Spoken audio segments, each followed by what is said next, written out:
Yeah, hello and welcome to another update video about Terra Luna. So Terra Luna, this is my video from the 24th of March where we talked about this Elliott Wave count for Terra Luna, where we were around 93 US dollars, and I told you then that I do expect the chart, or Terra Luna has already completed a wave 4 here in the region between 74 and 81 US dollars.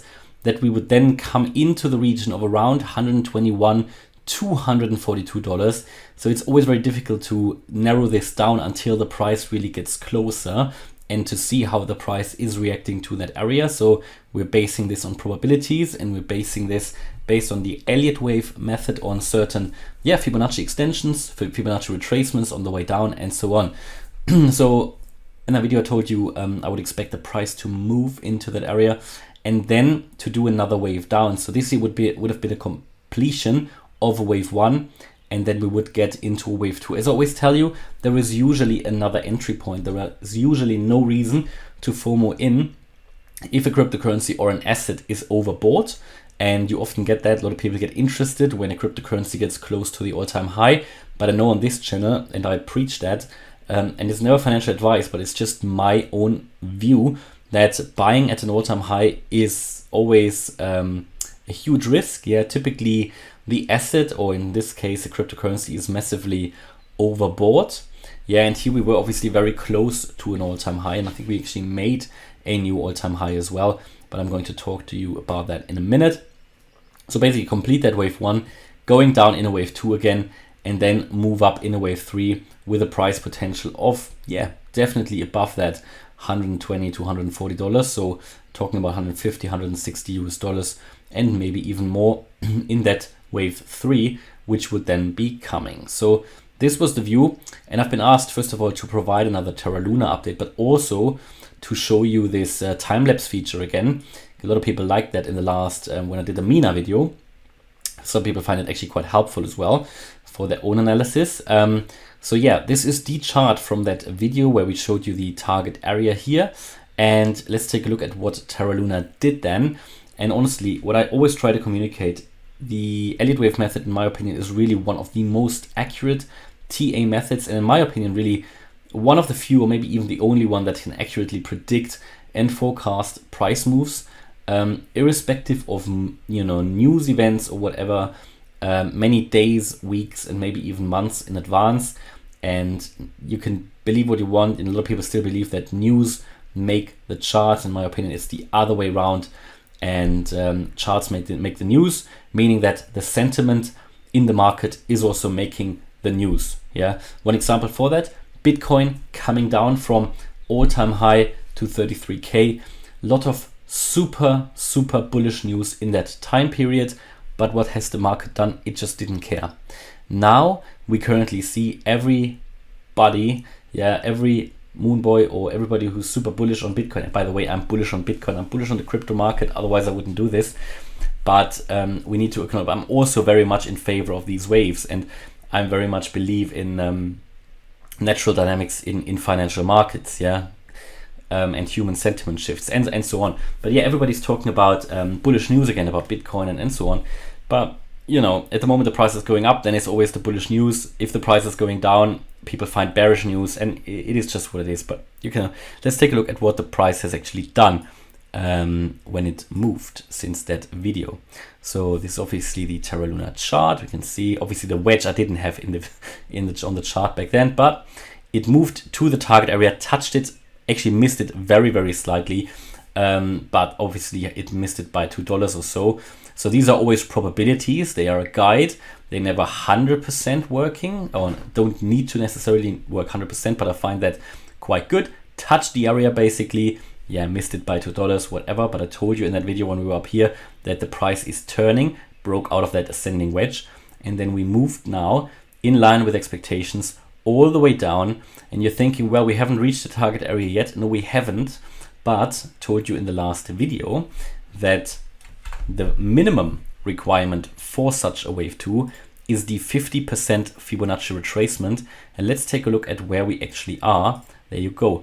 We are at $82, which is exactly the 50% Fibonacci retracement. So theoretically that wave 2 could now be complete and we could now move to new all-time highs in a wave 3.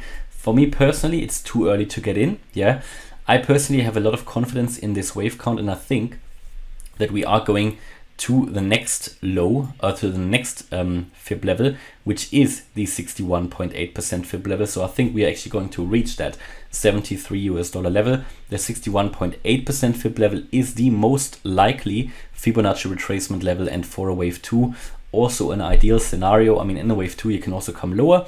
You could come down to the 78.6% fib level at $60, or even the 88.7% fib level at 52. And when we get into the target area, then it's going to be discussed, are we actually going to hold this target area, right? So I have a lot of confidence in this, and everybody who wants to secure a position, of course, can buy now. The minimum target for a wave 2 has been reached, but in my opinion we are going to come lower.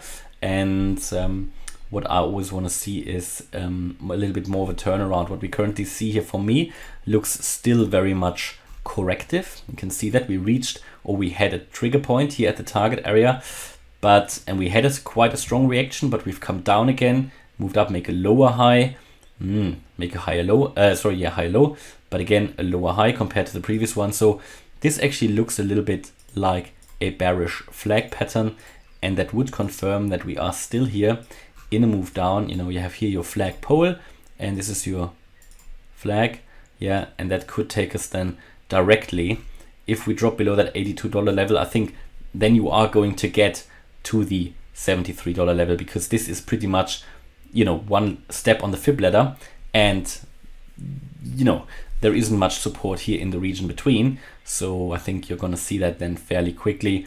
All it needs to happen for that is Bitcoin making another move down, maybe, you know, but in the end, the minimum has been reached. So from here, that wave count would be validated should we now start to move up. But at the moment, I can't yet see the dynamic shift. I still think we are coming down lower. As soon as I see something change in the market, I will of course let you know. But as I said, everybody who's got no exposure to Luna and who wants to have the foot in the door, yeah, we reached the 50% fib level. So, but in my opinion, the reaction that Terra Luna has shown to this area is not yet strong enough. So I think we are going to see here a little bit further move down. And eventually wave 2 consists of an ABC anyway. So I told you in the last video that we are not going to get there in one straight line. So what you could do now is an A, B, C, where you move up in a wave B. And in a wave B, you would need to get at least to $100 again. So that is certainly a possibility. But the wave B doesn't need to necessarily have started already. It could still start a little bit later. So at the moment for me, not yet the time where I have seen a strong reaction, not yet the time where I personally would really go in here.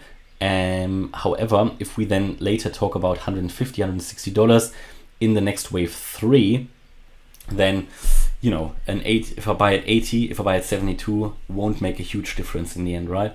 So yeah, that's my view here about Terra Luna so far. Been working out, which is important because it gives me more confidence in this Elliott Wave count, that it actually plays out and that I'm currently here riding the right wave. Because when you are riding the wrong waves here and you have the wrong wave count, then of course it doesn't work. But if you apply the right wave count, then usually it works very well, the Elliott Wave method. But it depends on obviously the person doing it and getting the waves right, yeah. And of course you're never 100% sure. But if a scenario is validated like this one, it gives me more confidence, and then this shows that over the next few weeks we should be able to forecast and predict the wave moves quite nicely. So that's my view on Terra Luna. Hopefully you liked the update. If you did, please hit the like button, leave a comment and subscribe. And if you really like the content, then check out the channel membership. Follow us also on Instagram and Twitter. We've got much more active activity there this year, and you can find the links for that in the video description. And if you really like the content, then check out the channel membership. As a gold member, for example, you also get the analysis of various stocks and shares included. Thanks a lot for watching. Bye bye.